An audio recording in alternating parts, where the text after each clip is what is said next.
And Vivien answered, smiling mournfully, "O not so strange as my long asking it, not yet so strange as you yourself are strange, nor half so strange as that dark mood of yours.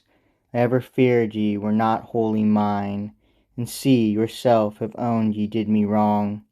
The people call ye prophet, let it be, but not of those that can expound themselves. Take Vivien for expounder.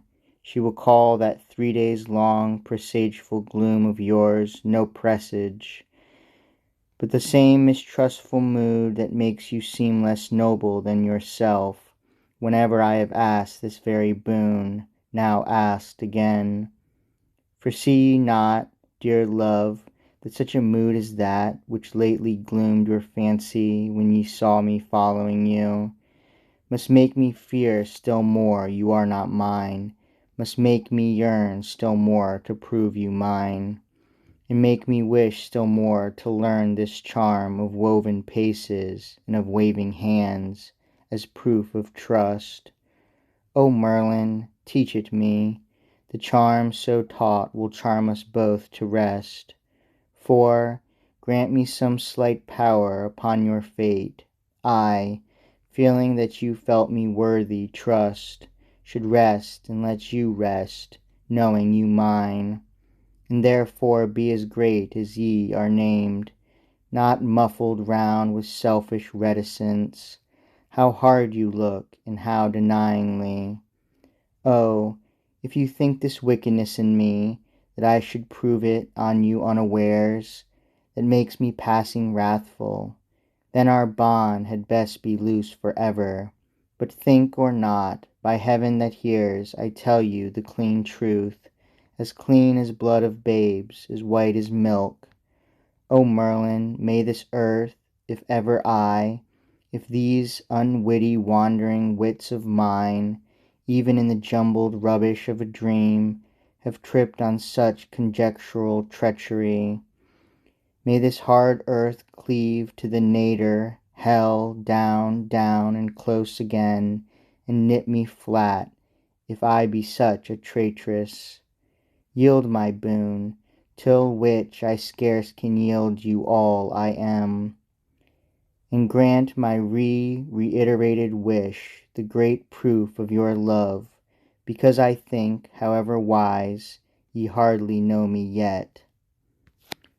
And Merlin loosed his hand from hers and said, I never was less wise, however wise, too curious, Vivien, though you talk of trust, than when I told you first of such a charm. Yea, if ye talk of trust, I tell you this, too much I trusted when I told you that, and stirred this vice in you which ruined man through woman the first hour.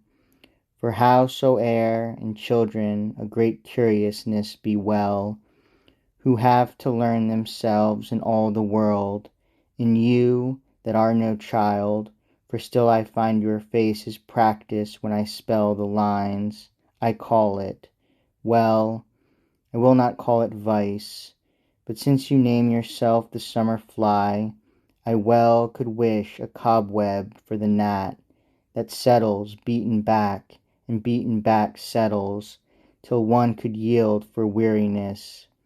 But since I will not yield to give you power upon my life, and use, and name, and fame, why will ye never ask some other boon? Yea, by God's rood, I trusted you too much. And Vivien, like the tenderest hearted maid that ever bided tryst at village stile, made answer, either eyelid wet with tears, Nay, master, be not wrathful with your maid, caress her, let her feel herself forgiven, who feels no heart to ask another boon. I think ye hardly know the tender rhyme of trust me not at all, or all in all. I heard the great Sir Lancelot sing it once, and it shall answer for me. Listen to it. In love, if love be love, if love be ours, faith and unfaith can ne'er be equal powers. Unfaith in aught is want of faith in all.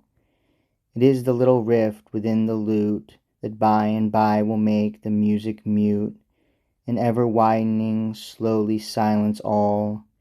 The little rift within the lover's lute, or little pitted speck in garnered fruit, that rotting inward slowly moulders all. It is not worth the keeping, let it go. But shall it? Answer, darling, answer, no. And trust me not at all, or all in all. O master, do ye love my tender rhyme? And Merlin looked and half believed her true, so tender was her voice, so fair her face, so sweetly gleamed her eyes behind her tears like sunlight on the plain behind a shower. And yet he answered, half indignantly, far other was the song that once I heard by this huge oak, sung nearly where we sit. For here we met, some 10 or 12 of us, to chase a creature that was current then in these wild woods, the hart with golden horns. It was the time when first the question rose about the founding of a table round, that was to be, for love of God and men and noble deeds, the flower of all the world, and each incited each to noble deeds. And while we waited, one, the youngest of us, we could not keep him silent, out he flashed, and into such a song, such fire for fame, such trumpet glowings in it, coming down to such a stern and iron clashing close, that when he stopped we longed to hurl together, and should have done it, but the beauteous beast, scared by the noise, upstarted at our feet, and like a silver shadow slipped away through the dim land. And all the day long we rode through the dim land against a rushing wind, that glorious roundel echoing in our ears, and chased the flashes of his golden horns till they vanished by the fairy well that laughs at iron, as our warriors did, where children cast their pins and nails and cry, laugh, little well, but touch it with a sword, it buzzes fiercely round the point, and there we lost him. Such a noble song was that. But Vivien, when you sang me that sweet rhyme, I felt as though you knew this cursed charm, were proving it on me, and that I lay and felt them slowly ebbing, name and fame.